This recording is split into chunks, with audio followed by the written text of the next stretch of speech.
Welcome to Psychology Bookshelf, a podcast that dives into the intriguing world of psychology through books. In this episode, we are exploring the Buddha Pew, Can Meditation Change You? By Farias and Wikholm.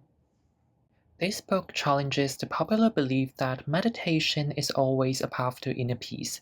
Instead, it questions whether it might have some unexpected downsides. So, settle in and let's unpack the insights in this thought-provoking read. In their book, Farias and Wikholm challenged the long-held belief that meditation inherently cultivates wisdom, clarity, and selflessness. They prompted us to consider, is there a darker side to this seemingly harmless practice? Their reconsideration was sparked by the 2013 incident involving Aaron Alexis, a regular Buddhist meditator who randomly killed 12 people in Washington. This tragedy challenged the core beliefs of Buddhist meditation about de-stressing and compassion. Could meditation have triggered his violence? More supporting evidence comes from Shapiro's 1992 research, which noted that some individuals reported worsened mental health after meditation retreats. This raises concerns about the potential side effects of practicing Buddhist meditation. This book brought up the debate between popular beliefs about Buddhist meditation and scientific evidence regarding its limitations. Enveloped in the mystique of Buddhism, we may fantasize about meditation's magical ability to foster calmness and selflessness. However, the authors reveal its often overlooked dark side. They discuss a worrying phenomenon, the normalization of dark nights, defined as the difficult emotional experiences during meditation. In Buddhist meditation, they were regarded as an essential step in the spiritual awakening process and were left attended by patients. The emotional distress could trigger bodily reactions, including convulsions and numbness. In some cases, intense meditation has triggered mental illness or even hospitalizations. Contrary to the common beliefs that meditation promotes calmness, the authors argue that Buddhist meditation often involves a fight against inner illusions, which might not be suitable for everyone. Therefore, it is necessary to know the potential risks of meditation, particularly how individual factors can influence its effectiveness for different people. Although published a decade ago and largely based on the author's personal experiences, this book's insights align with more recent literature. For example, Matko and Fan found that participants experienced worsened emotional symptoms after practicing meditation, as noted in their 2025 paper. After reviewing the literature, I've become more aware of the potential dark side of the meditation that I hadn't considered before, and I find myself agreeing with the author's perspective. To further explain individual differences in meditation outcomes, Baer and his colleagues concluded in their 2019 research that participant factors plays a major role.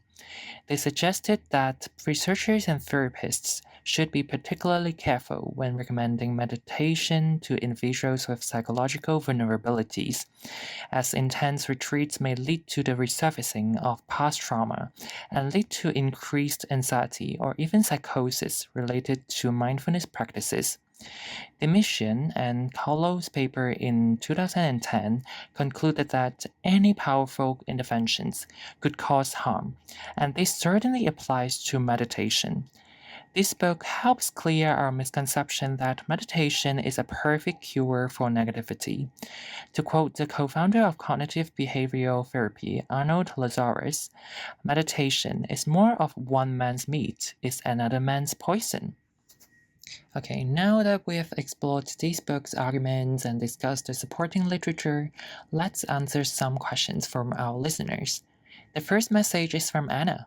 She's been dealing with chronic pain and initially considered free online meditation practices as a potential relief strategy. However, after our discussion, she expressed hesitation, concerned about the potential negative effects of meditation.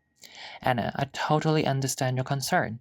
However, meditation is not limited to Buddhist meditation.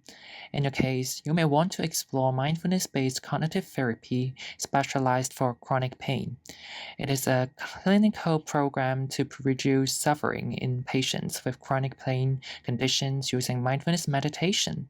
In fact, in a Stellers and colleagues study conducted in 2021, MBCT was found to be effective in reducing many symptoms in patients. Besides, Anna, I believe many of our listeners are interested in trying meditation, right? Despite the dark side of suggested by this book, it is hard to deny the positive effects it can offer. So it's perfectly fine to give it a try. Just remember, as the book advises, always choose programs led by qualified teachers and consult with medical professionals if you have concerns about emotional issues before you practice. Here comes another thought-provoking message. Tim questioned the scientific authenticity of the book.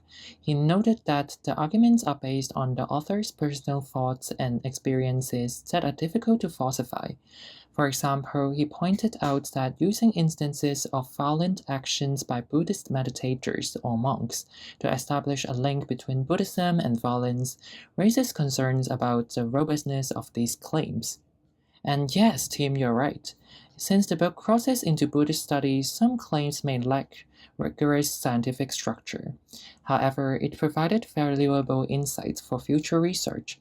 For example, regarding violence among Buddhist meditators, we could use standardized measures like aggression questionnaire to access and compare violent thoughts before and after meditation sections or courses. Results could shed light on the nature of Buddhist meditation and explore the dark side that the authors proposed. In fact, this approach was used in Noor Non's study of the violent behavior of meditation students. Wow, time flies, and that wraps up our discussion on the book The Buddha Pew, Can Meditation Change You? We've discussed the potential risks of Buddhist meditation that are easily overlooked, as well as how individual factors play a crucial role in meditation outcomes. Don't forget to share your thoughts and questions with us. Until next time, take care and keep questioning.